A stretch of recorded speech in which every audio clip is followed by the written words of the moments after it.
네, 한 주간 평안하셨습니까? 11월 마지막 주 예배를 주님으로 기하겠습니다. 다 같이 묵도하시겠습니다. 할렐루야, 내 영혼아 여호와를 찬양하라. 나의 생전에 여호와를 찬양하며 나의 평생에 내 하나님을 찬송하리로다. 귀인들을 의지하지 말며 도울 힘이 없는 인생도 의지하지 말지니 그의 호흡이 끊어지면 흙으로 돌아가서 그날에 그의 생각이 소멸하리로다. 야곱의 하나님을 자기의 도움으로 삼으며 여호와 자기 하나님에게 자기의 소망을 두는 자는 복이 있도다. 여호와는 천지와 바다와 그 중에 만물을 지으시며 영원히 진실함을 지키시며 억눌린 사람들을 위해 정의로 심판하시며 줄인 자들에게 먹을 것을 주시는 이시리로다. 여호와께서는 갇힌 자들에게 자유를 주시는도다. 아멘. 기도하시겠습니다. 네, 하나님 아버지 감사합니다. 한 주간 저희를 지켜주시고 또 이 시간에 주 앞에 예배하기 위해서 나왔습니다. 하나님 아버지 영상을 통해서 예배하는 모든 성도들에게 주님의 은혜를 허락하여 주시옵소서. 이 시간에 마음과 뜻과 힘을 다하여 주님을 예배하게 하여 줄 것 주님 간절히 기도하고 원합니다. 하나님 우리 사랑하는 성도들의 삶을 주께서 함께하여 주시옵소서. 그 가정들 주께서 지키시고 보호하시며 사업들을 지키시며 보호하여 주시옵소서.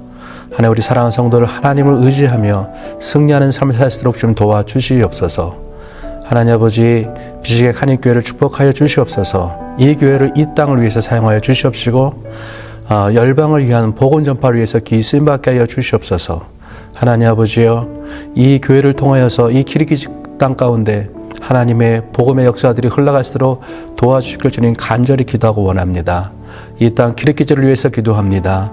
코로나가 하루빨리 끝나게 하여 주시옵시고 하나님 아버지 전국의 안정을 찾게 하시며 또한 앞으로 있을 대통령 선거 가운데 주께서 함께해 주셔서 하나님 아버지 정말로 이 나라의 큰 아버지 도움이 되는 이 나라를 잘 이끌고 가는 그러한 지도자가 대통령으로 당선되게 하여 주시옵소서.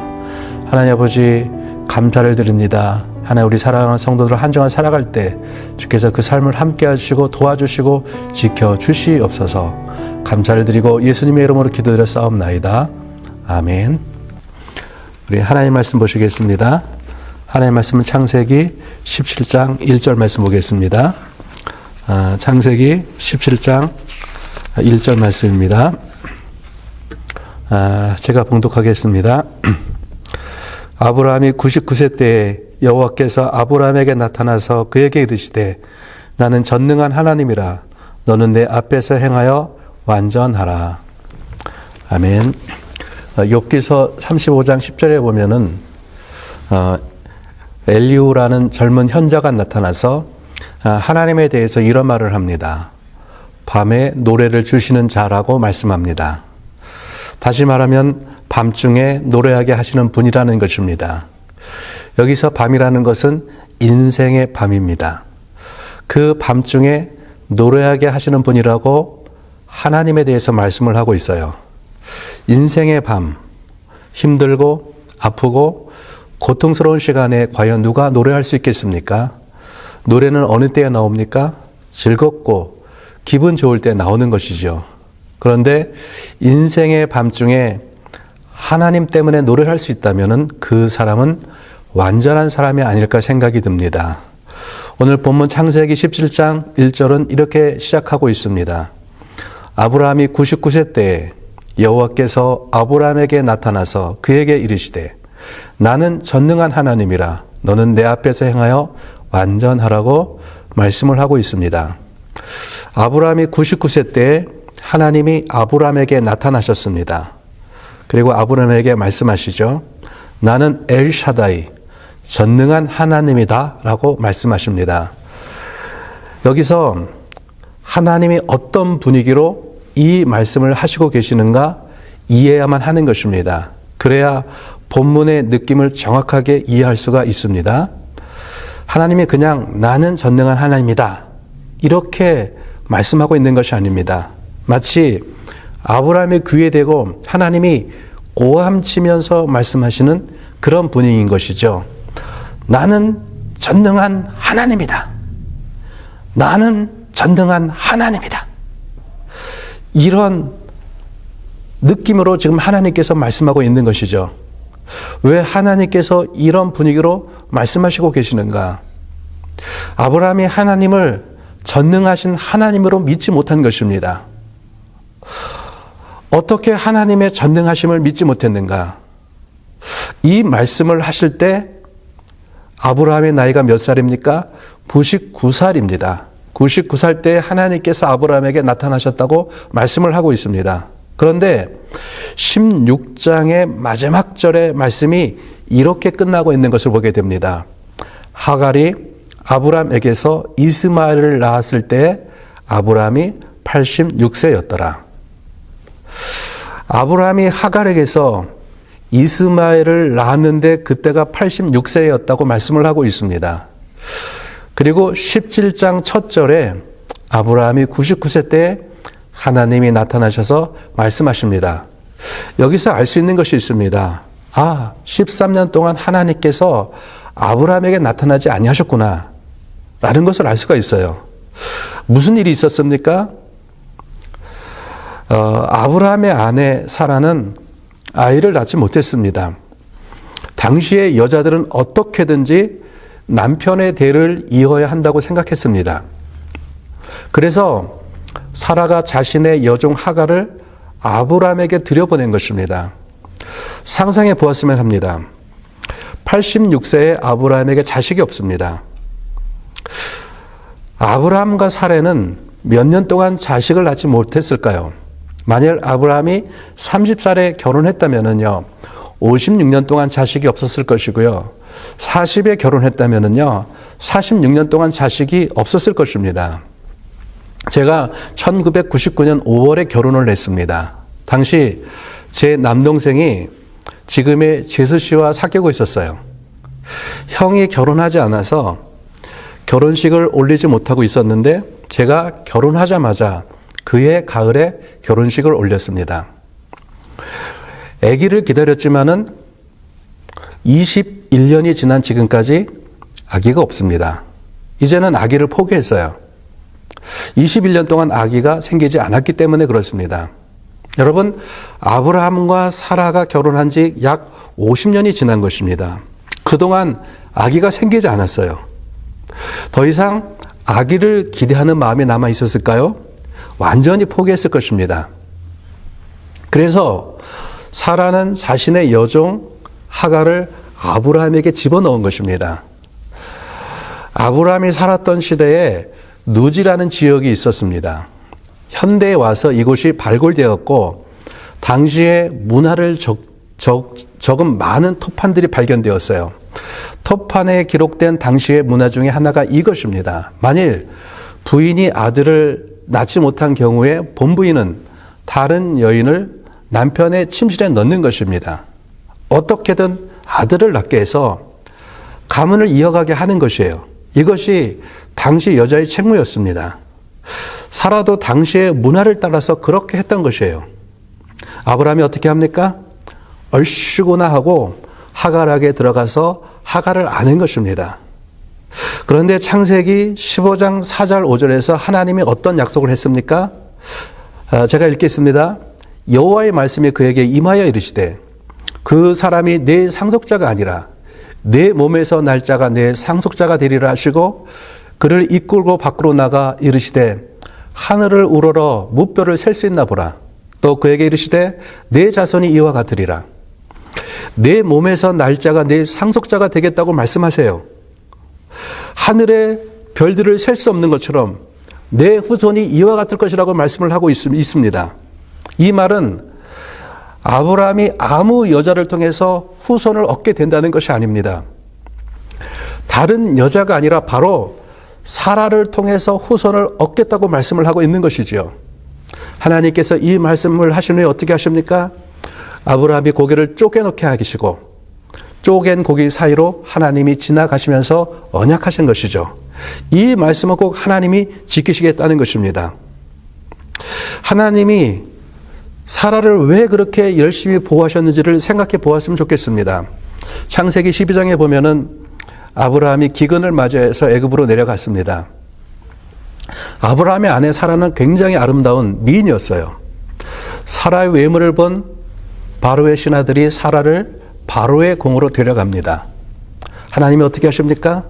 바로를 박살내시고 사라를 되찾아오는 것이에요. 왜냐하면 사라를 통해서 언약의 자손들이 태어나야 하기 때문에 그런 것이죠. 아브라함이 그랄 지방에 있을 때 그랄랑 아비멜렉이 사라를 데려갔습니다. 당시에는요, 힘 있는 자가 아름다운 여인을 빼앗는 시대였습니다. 힘이 약한 자가 덤벼들면은 죽이는 것이에요. 하나님이 어떻게 하십니까? 아비멜렉을 박살내십니다. 그리고 사라를 돌려보내게 하는 것이지요. 하나님이 당시의 왕들로부터 사라를 지킨 것입니다. 사라를 통해서 후손을 주고자 하시기 때문에 그런 것이지요. 이런 하나님을 아브라함이 믿지 못한 것입니다. 만약 아브라함이 하나님을 신뢰했다면요, 아무리 아내가 자기 여종을 들여보낸다고 할지라도 그녀를 안았을까요? 아니겠지요. 아브라함과 하갈 사이에서 아이가 태어납니다. 이스마엘입니다. 여기에 또 다른 문제가 생깁니다. 아이가 태어났는데 하갈이 그때부터 사라를 업신여기기 시작하는 것입니다. 당시의 문화에서 아이를 낳지 못하는 여인은요, 이렇게 생각했어요. 아이를 낳지 못하는 여자는 여자도 아니다. 그래서 사라가 여종 하갈에게 무시당하기 시작하는 것입니다. 사라가 열받는 것이죠. 그래서 아브라함을 닥달해서 하갈을 내쫓아 버리게 됩니다. 이 모든 것이 아브라함이 하나님을 신뢰하지 못했기 때문에 일어난 일입니다. 이 일이 있은 후에 13년 동안 하나님이 침묵하셨어요. 아브라함에게 나타나지 아니하신 것입니다. 하나님을 신뢰하지 못한 아브라함에게 하나님께서 속상하셨던 것 같습니다. 13년이 지난 후에 드디어 하나님께서 아브라함에게 나타나신 것입니다. 그리고 처음으로 하신 말씀이 이 말씀이에요. 나는 전능한 하나님이다. 잘 들어, 아브라함 이 자식아, 나는 전능한 하나님이야. 나 전능한 하나님이야. 이런 분위기로 말씀하고 있는 것입니다. 왜일까요? 여러분, 아브라함과 사라를 통해서 아들을 주시겠다는 하나님의 약속이 아직도 유효합니까? 유효해요. 그런데요, 13년 전에 아브라함과 사라는 하나님을 신뢰하지 못했어요. 13년이 지난 거예요. 지금은 하나님 말씀을 신뢰할 수 있나요? 지금은 당연히 더 믿지 못하는 것입니다. 13년이라는 시간이 지났습니다. 상황은 어떻습니까? 아브라함과 사라는 더 늙었어요. 사라의 경수가 끊어졌습니다. 여성으로서 폐경기가 지난 것입니다. 자연인으로서 더 이상 아이를 낳을 수가 없는 것입니다. 여러분, 어느 정도 사람에게 가능성이 있어야지 소망을 갖잖아요. 사람의 입장에서 볼 때는요, 1%의 가능성도 없는 것입니다. 이것이 지금 아브라함과 사라의 상황인 것입니다. 그러나요, 하나님 편에서 한번 생각해 보시겠습니다. 여러분, 하나님 편에서는요, 이것은 아무것도 아닌 것이에요. 세상을 창조하시고 인간을 지으시고 우주 만물을 다스리는 그러한 분에게 이것이 문제가 되겠습니까? 되지가 않는 것입니다. 인간에게 1%의 가능성이 없어도요, 하나님에게는 100% 가능한 것입니다. 1%의 가능성도 없다고 생각하는 사람에게, 그러한 아브라함에게 100%의 가능성이 있으신 하나님께서 외치고 있는 것입니다. 나는 전능한 하나님이다. 그 하나님이 다음으로 이렇게 말씀하고 계십니다. 너는 내 앞에서 행하여 완전하라. 하나님께서 내 앞에서 완전하라고 요구하고 계십니다. 여러분, 하나님 앞에서 완전한 것은 무엇입니까? 하나님 앞에서 완벽한 삶을 사는 것입니까? 우리는 하나님 앞에서 완벽하게 살 수 있는 존재가 아닌 것입니다. 그러면 완전한 이라는 말은 무슨 의미입니까? 욥기서 1장 1절에 보면은 욥을 소개할 때 이렇게 소개하고 있습니다. 하나님 앞에서 온전하고 정직하여 하나님을 경외하며 악에서 떠난 자라고 말씀을 하고 있습니다. 여기서 사용된 온전한이라는 단어와 완전한이라는 단어는 어원이 같습니다. 같은 의미라고 볼 수가 있는 것이지요. 여러분, 온전함은 어떤 것입니까? 하나님을 향하여 서 있는 것이에요. 두 마음을 품은 것이 아닙니다. 온전함은 방향인 것입니다. 하나님을 향하여 서 있는 사람, 하나님을 향하여 가는 사람, 이러한 사람을 온전한 사람이라고 말씀하고 있는 것이에요. 여러분, 우리가 완벽한 사람, 완전한 사람은 될 수 없지만 우리는 온전한 사람은 될 수가 있습니다. 온전함은 전능하신 하나님을 믿는 것입니다. 그분이 아들을 주셨다고 하셨다. 그분을 믿는 것입니다. 의심 없이 믿기에 그렇게 사는 것이에요. 여러분, 아브라함이 하나님을 믿었다면 사라가 하갈을 침실로 들여보낼 때 어떻게 말했을까요? 이렇게 말하는 것이죠. 사라, 나는 하나님을 믿어. 당신을 통해서 아들을 주실 줄 믿어. 앞으로 하갈을 들여보낸 이런 짓 하지 마. 이것은 전능하신 하나님을 믿지 않는 행동이야. 이렇게 하는 것이죠. 이것이 하나님 앞에서 완전한 것입니다. 여러분, 우리의 완전함이 어디에 있습니까? 예수님께서 나를 위해 십자가에서 죽으시고 나를 구원하셨다는 것을 믿는 것입니다. 그 믿음의 근거에서 살아가는 것이에요. 진실로 하늘의 소망을 두고 오늘 그렇게 살아가는 것입니다. 이것이 하나님 앞에서 온전한 것이죠. 때로는 우리 앞에 어려움이 있습니다. 고난이 옵니다. 그때 말하는 것입니다. 나에게 왜 이 고난이 닥쳐왔는지 이해할 수 없는 것이죠. 그러나 나는 하나님이 나를 사랑하신다는 것을 믿어. 이 고난 속에서도 주님이 나와 함께 하심을 믿어. 그래서 나는 감사할 수 있어. 하나님을 신뢰하는 것입니다. 여러분, 이것이 하나님 앞에서 완전한 것입니다. 내가 하나님 앞에서 완벽하게 사는 것이 아니에요. 그때 해도, 어려운 그때도 하나님 앞에 서 있는 것입니다. 두 마음을 품는 것이 아닌 것이죠. 이것이 온전함인 것이죠. 이것이 하나님 앞에서 하나님께서 우리를 완전하게 여겨주시는 것입니다. 제가 지난번에 한번 간증한 적이 있습니다. 제가 열방대학의 성경연구학교에서 공부할 때 하와이 코나 열방대학의 간사로 섬겼던 션 앨리스라는 분이 오셔서 강의를 했던 적이 있습니다. 션 앨리스가 자신의 친구에 대해서 얘기를 해 주었어요. 이 친구에게 큰 사고가 있었습니다. 이 친구는 미국 북서쪽에 있는 몬타나주에 살고 있었어요. 겨울에 눈이 많이 오는 그런 지역이에요.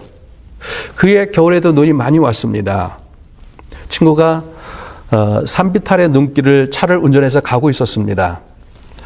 꼬불꼬불한 길을 가고 있는데 길이 끊어진 줄 모르고 차를 몰고 달려간 것입니다. 가다가 2, 3m 되는 곳으로 차가 추락한 것이에요. 차가 조동강이 났고 친구도 척추가 나갔습니다. 연락이 와서 친구의 부인을 태우고 병원을 갔습니다. 의사가 자기 친구의 상태에 대해서 얘기하기 시작하는데 걸을 수 없을 것 같다고 얘기를 합니다. 아마 평생 마비 가지고 살아갈 것 같다고 얘기를 합니다. 당시 친구의 부인은 임신해 있었고 3살짜리 아이가 있었습니다. 아이와 평생 놀아주지도 못하고 안아주지도 못할 것을 생각하니까 앞이 캄캄한 것이에요. 어떻게 친구에게 이 얘기를 해야 될지 모르겠는 것이에요. 그리고 병실에 들어갔는데 이러한 모습을 처음 봤어요. 자신을 밝은 얼굴로 맞이해 주는데 그 친구의 모습이 너무나도 밝은 것이에요. 친구가 얘기하기 시작합니다. 내가 평생 걸을 수 없을 수 있다는 것을 알고 있어. 그러나 나는 하나님을 신뢰해. 그분이 고쳐주시든지 고쳐주시지 않든지 하나님이 나를 사랑한다는 것을 알아. 친구의 이 모습이 션 앨리스에게 큰 도전으로 왔던 것이죠. 감사하게도 이 친구는 스스로 2달째 일어설 수가 있었다고 합니다. 평생 걷지 못할 수 있다는 것을 알아. 그러나 하나님을 신뢰해. 하나님을 신뢰함으로 그분 앞에 서 있는 것, 이것이 완전함인 것이죠. 그런데 여기서 살펴봐야 할 단어가 있습니다. 너는 내 앞에 행하여 완전하라고 주께서 말씀하고 계십니다. 여기서 행하다라는 말에 대해서 우리가 주목해 보아야만 하겠지요. 행하다라는 말은 히브리어로 할라크입니다. 걷는다라는 말입니다. 창세기 6장 9절에 보면 노아가 하나님과 함께 동행했다고 말씀을 하고 있는데 이때 사용한 말이 할라크입니다. 너는 내 앞에서 걸어가라. 여러분, 우리가 어떻게 완전할 수 있습니까? 그분 앞에서 걸어가는 것이고 그분과 함께 걷는 것입니다. 우리가 하나님 앞에서 걸어갈 때 우리는 말씀이 살아있음을 경험하게 됩니다. 온전한 믿음이 생기게 되는 것이죠. 그러면은 하나님 앞에서 걷는다는 것은 어떤 것일까요? 형통한 날에는 하나님께 감사하고 공고한 날에는 하나님을 기억하는 것입니다. 형통한 날에 내가 잘 살고 있을 때, 내가 잘 되고 있을 때 그것으로 인해서 교만하지 않고 자랑하지 않는 것입니다. 하나님께 감사하는 것입니다. 또한 공고한 날에는 최소한 하나님 앞에서 쓰러지는 것이에요. 그것이 하나님 앞에서 걸어가는 삶인 줄 믿습니다. 열왕기상 19장에 보면은 실패하고 좌절한 엘리야의 모습을 볼 수가 있습니다. 바로 앞장인 18장에서 엘리야의 모습은 엘리야 인생의 피크였습니다. 갈멜산에서 바알의 제사장들과 대적합니다. 하늘에서 물이 내려와서 엘리야의 제단에 제물을 태웁니다. 바알의 제사장들을 쳐 죽입니다. 3년 동안 내려오지 않던 비가 드디어 엘리야의 기도로 비가 오기 시작합니다. 엘리야가 왕에게 말하는 것이죠. 비에 막히지 않도록 마차로 내려가소서. 그때 하나님의 능력이 엘리야에게 임하는데요. 엘리야가 마차 앞에서 달려가기 시작합니다. 엘리야가 말과같이 달려가는 것이에요. 마치 국빈 행사에서 경찰 사이드카가 차량 앞에서 안내하듯이 엘리야가 왕의 마차 앞에서 달려가면서 안내하는 것이에요. 놀라운 역사인 것이죠. 정말로 열왕기상 18장에서 보는 그 모습은 너무나도 놀라운 모습이에요. 그런데 이런 역사가 일어나는데요. 이렇게까지 놀라운 역사가 일어나는데요. 상황은 변하지 않습니다. 왕비 이세벨이 엘리야를 죽이지 않으면 신들의 벌이 내게 임할 것이라고 위협합니다. 그때 엘리야가 정신없이 도망하는데요. 부엘세바까지 도망하는데요. 거기서 광야로 하룻길을 더 들어갔다고 말씀을 하고 있으세요. 여러분, 부엘세바는요, 북이스라엘도 아니고 남쪽에 유다 왕국에 있습니다. 유다 남측 끝에 있는 도시가 부엘세바예요. 그것도 안심이 안 돼서 광야로 더 깊이 도망간 것입니다. 그렇게 한 후에 자신을 돌아보니까요, 자신이 너무나도 비참한 것입니다. 죽고 싶습니다. 그래서 엘리야가 로뎀나무 아래서 하나님께 나를 죽여달라고 하나님께 호소하고 있는 것을 보게 됩니다. 엘리야에게 영적인 탈진이 온 것이에요. 엘리야가 무너졌습니다. 여러분, 영적인 사람도 하나님의 사람도 무너집니다. 우리는 인간은 언제든지 무너질 수가 있는 것이죠. 그런데 엘리야가 어디서 무너진 것입니까? 하나님 앞에서 무너진 것입니다. 쓰러져도 하나님 앞에서 쓰러진 것입니다. 여러분, 무너지고 쓰러져도 하나님 앞에서 쓰러진다면요, 그것은 하나님 앞에서 걷는 것입니다. 탈진에 쓰러진 엘리야를 하나님이 어떻게 하십니까? 재우시고 먹이시고 재우시고 먹이시고 재우시고 먹이시고 합니다. 우리 인생에 탈진이 왔을 때는요, 먼저 자고 먹고 해야만 하는 것이에요. 육체적으로 회복한 엘리야가 호렙산에 이르렀을 때 세미한 하나님의 음성을 듣습니다. 하나님의 음성을 들을 때 회복하는 것이죠. 하나님께서 엘리야에게 새로운 사명을 주십니다. 여러분, 내가 무너지는 그 순간에도 하나님을 향한 손을 놓지 않는 것입니다. 무너져도 하나님 앞에 무너지는 것입니다. 그것이 하나님 앞에 걷는 것입니다. 욥도 그랬습니다.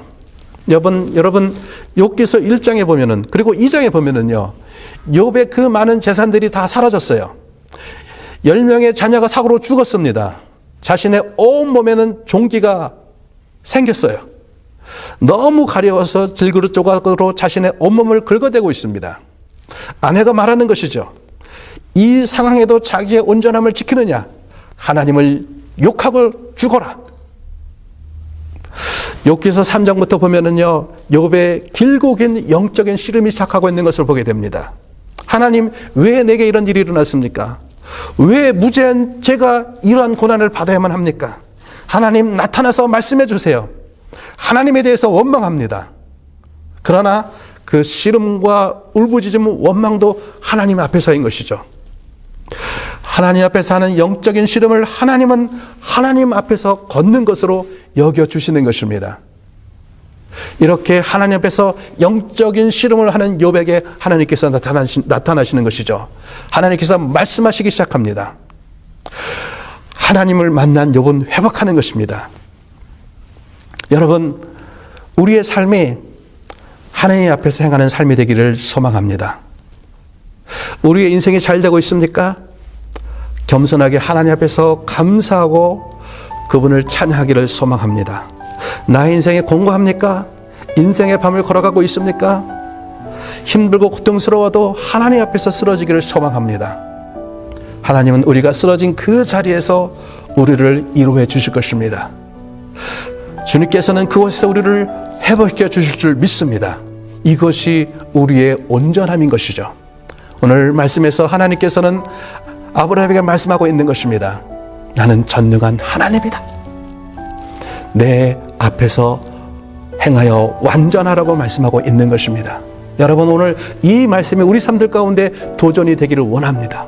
여러분, 우리의 삶이 하나님 앞에서 행하는 삶이 되기를 원합니다. 그리고 우리의 삶이 전능하신 하나님 엘샤다이 하나님을 신뢰하는 삶이 되기를 원하는 것입니다. 그분을 믿는 것, 그분을 신뢰하는 것, 이것이 하나님 앞에서 우리의 완전함이 될 줄 믿습니다. 함께 기도하시겠습니다. 오늘 말씀을 기억하면서 우리 같이 기도했으면 좋겠습니다. 하나님은 전능하신 하나님 엘샤다이 하나님이십니다. 그 하나님께서 아브라함에게 말씀하고 있는 것이죠. 하나님께서 아브라함에게 도전하고 계신 것입니다. 나는 엘샤다이의 하나님이라는 것입니다. 하나님께서는 아브라함에게 약속의 자손을 주시겠다고 약속하셨습니다. 그러나 아브라함과 사라는 나이가 많이 들고 99세가 되었습니다. 그때 하나님께서 말씀하시는 것이죠. 나는 엘샤다이 하나님이라는 것입니다. 전능하신 하나님이라는 것입니다. 너는 나를 믿겠느냐는 것입니다. 여러분, 인간에게는 가능성이 없습니다. 그러나 하나님께서는 가능성 100인 것이죠. 창조주 하나님, 세상을 만드시고 인간을 만드신 하나님에게 아브라함을 통해서 이미 경수가 끊어지고 더 이상 아기를 낳을 수 없는 몸이 된 아브라함과 사라에게서 약속의 자손을 주는 것은 하나님에게는 아무것도 아닌 것이죠. 그래서 하나님은 나는 전능한 하나님이다, 아브라함이 도전하는 것입니다. 여러분, 우리 삶들 가운데서 이 하나님을 신뢰하는 삶이 되기를 소망합니다. 이 하나님을 믿고 붙잡고 나가는 우리의 신앙이 되기를 원합니다. 하나님, 내 삶들 가운데서도 엘샤다의 하나님을 믿는 믿음을 허락하여 주시옵소서. 예수 그리스도를 믿는 믿음 안에서 오늘도 나는 이 땅 가운데서 걸어가고 이 땅 가운데서 살아가는 우리의 믿음이 되기를 원합니다. 주님 도와주시옵소서. 하나님 앞에서 온전한 자가 되기를 소망합니다. 하나님을 완벽하게 하나님 앞에서 살아가는 사람이 아니라 하나님 앞에 서 있는, 하나님 앞에서 걸어가는 우리의 신앙이 되기를 소망합니다. 우리 함께 다 같이 기도하시겠습니다. 하나님 아버지, 함께하여 주시옵소서. 하나님은 오늘도 살아계시고 오늘도 일하시고 오늘도 역사하시는 하나님이신 것을 신뢰합니다. 하나님 아버지, 내가 오늘도 그 하나님 앞에 서 있기를 원합니다. 하나님 아버지, 오늘도 내가 그 하나님 앞에서 걸어가기를 원합니다. 하나님, 우리 살아가는 성도들이 오늘도 그 전능하신 하나님 앞에서 살아가고 걸어가기를 소망합니다. 주님 도와주시고 인도하여 주시옵소서. 하나님의 백성으로서 오늘도 담대하게 살아갈 수 있도록 주님 도와주시고 인도하여 주시옵소서. 감사를 드리고 예수님의 이름으로 기도드렸사옵나이다. 아멘. 기도하시겠습니다. 지금 우리 예수 그리스도의 은혜와 아버지 하나님의 크신 사랑과 성령의 교통 동행 함께 하심이 이제는 하나님 앞에서 믿음으로 걸어가기를 소망하는 비식의 하나님께 모든 성도들과 이 기리기지에 있는 교회와 성도들 가운데 지금부터 영원까지 함께 하실 것을 간절히 축원하옵나이다. 아멘.